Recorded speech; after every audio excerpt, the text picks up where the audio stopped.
Hey guys, it's Nicole. Welcome back to my channel. Today I want to talk to you about skin cancer. For years now, doctors have, held on to the belief that the sun causes skin cancer. And actually this is only partly true. While getting sunburned actually does increase your risk for skin cancer, just being out in the sun only increases your risk if your body is in an unhealthy state. It's kind of like a plant. If you plant it in bad soil with a lot of rocks and sand and don't feed it or water it or whatever, it's not going to grow and it's going to end up getting diseased and die. It's the same with our body. If you feed your body unhealthy food and expose yourself to harmful chemicals, the sun can hurt you. If you feed your body healthy and nourish it appropriately, being out in the sun is actually a good thing. It actually can help your body produce vitamin D. So let me give you some examples. Studies published in the 1996 Journal of the American Medical Association reported that getting enough selenium reduced the risk of skin cancer by 50% and resulted in 37% fewer malignancies. In another study shown here, a group of researchers followed 69,635 adults for nearly 6 years and found that those who took more than 1,200 micrograms of vitamin A in the form of retinol were 74% less likely to develop melanoma than those who got less than this. And then yet in another study, Dr. Vivian Reeve, who's the head of the photobiology research group at the University of Sydney, irradiated a group of mice while feeding them different groups of polyunsaturated and saturated fats, and then she discovered that the mice that consumed only the saturated fat were totally protected from skin cancer. Those in the polyunsaturated fat group quickly developed skin cancers. Later in the study, the mice in the saturated fat group were given polyunsaturated fats, and then skin cancers actually quickly developed. Also, in a study done at the Ohio State University, they found that when male mice were fed a diet of 10% tomato powder daily for 35 weeks, then exposed to ultraviolet light, they experienced on average a 50% decrease in skin cancer tumors compared to the mice that ate no tomato. So we know that UV exposure damages the skin by generating free radicals, which are those nasty little unstable oxygen molecules that produce inflammation and damage cell function in your skin's DNA. This DNA damage can cause changes in your genes called mutations that lead to skin cancer. But like I was saying before, there are hundreds of studies that have shown that antioxidants and other nutrients help prevent the damage this UV exposure does that can cause skin cancer. Now, UV light is actually divided into 3 different wavelengths: UVA, UVB, and UVC.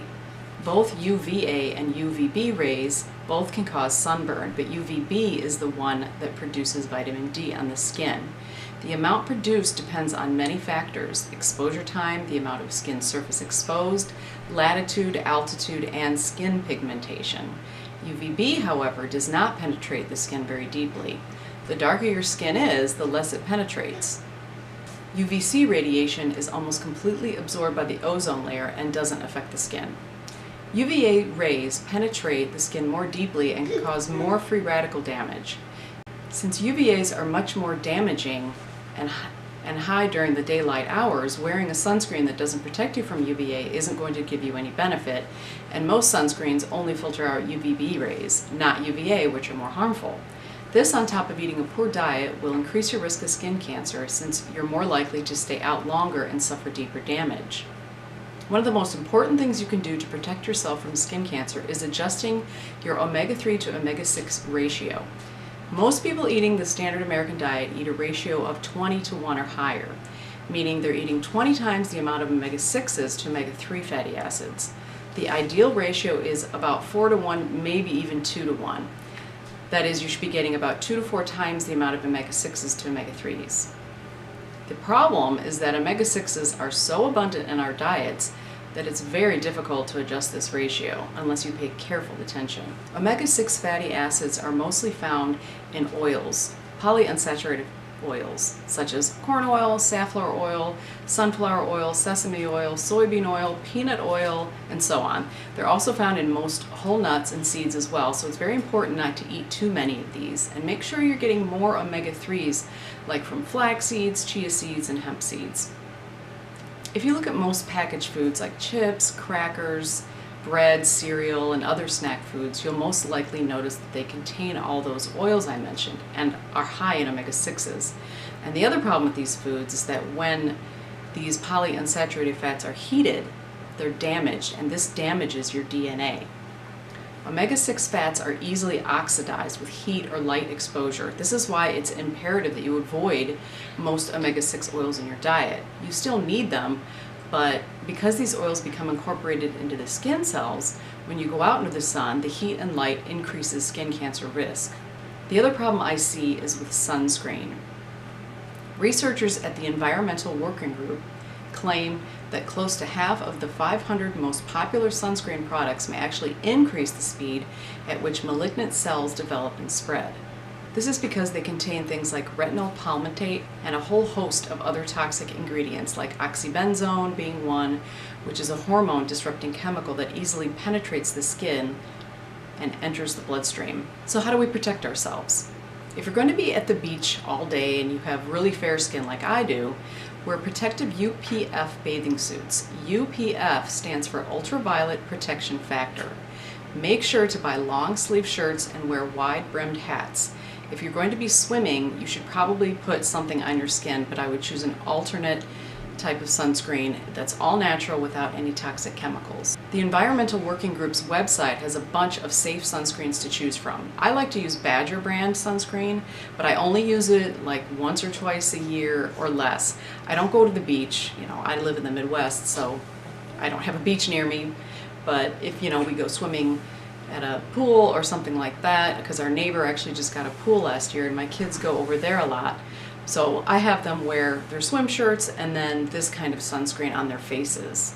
Remember, it's okay to get some sun, just don't burn your skin. This will increase your risk of skin cancer. It damages your DNA. I burn very easily, so I have to be really careful. Just make sure you eat a diet high in antioxidants and keep that omega-6, omega-3 ratio at an ideal level. So for my final tips, eat foods like watermelon, guava, tomatoes, papaya, purple cabbage for something called lycopene. Get enough selenium from foods like Brazil nuts, sunflower seeds, mushrooms, beans, and chia seeds. And then also get enough vitamin A from both plant and animal sources. Beta-carotene is a precursor to vitamin A, and it's only found in plants like orange fruits and vegetables like pumpkins and papaya, and even things like spinach and green vegetables. But retinol is actually only found in animal products. It's found in things like eggs and cod liver oil and things like that. So the main thing we want to do is focus on color. We need to eat the rainbow. Eat all the colors that you would find in the rainbow. Red, orange, yellow, green, blue, violet, all those beautiful colors. And you will be able to protect your body from the damaging rays from the sun. Don't eat too many polyunsaturated oils in processed foods, or even when you're baking yourself or cooking something yourself. I wouldn't use safflower oil, canola oil, peanut oil, corn oil, those types of things. Once they're heated, they get damaged, and then they're damaging to your body. Vitamin E is an antioxidant, and it helps prevent damage from those UV rays. Polyphenols in green tea can even protect and repair DNA damage from the sun. Of course, vitamin C is essential for the skin as well, but don't take ascorbic acid, which is found in almost all vitamin C supplements. You really have to get it from food. When subjected to heat, light, and or moisture, vitamin C will be destroyed within 40 minutes and you'll be left with oxalic acid. Vitamin C is a very unstable and delicate molecule. Synthetic vitamin C, or ascorbic acid, is not found in nature. It does not grow naturally in plants and cannot be grown on a farm. It can only be made in a lab. Ascorbic acid and vitamin C are not the same thing. Ascorbic acid is not a complete vitamin, but really only the outer layer of the complete complex known as vitamin C. The complete complex of vitamin C, is found in natural food sources, is composed of a bunch of different chemical elements and must be present in order for the body to absorb and benefit from the vitamin complex. Since synthetic ascorbic acid does not contain the full complex, your body must either gather the missing components from the body's reservoir or simply eliminate the ascorbic acid from the body through the urine without benefit to the body. And then of course vitamin D reduces the risk of all cancers, so whether you get it from the sun or a supplement, make sure you get your blood tested at least once a year or more so that you can keep an eye on how much you need to take. So this includes the video, and I hope you enjoyed it. If you have any questions, leave them in the comment section. And if you like videos like this, subscribe to my channel and give it a thumbs up. And thanks so much for watching.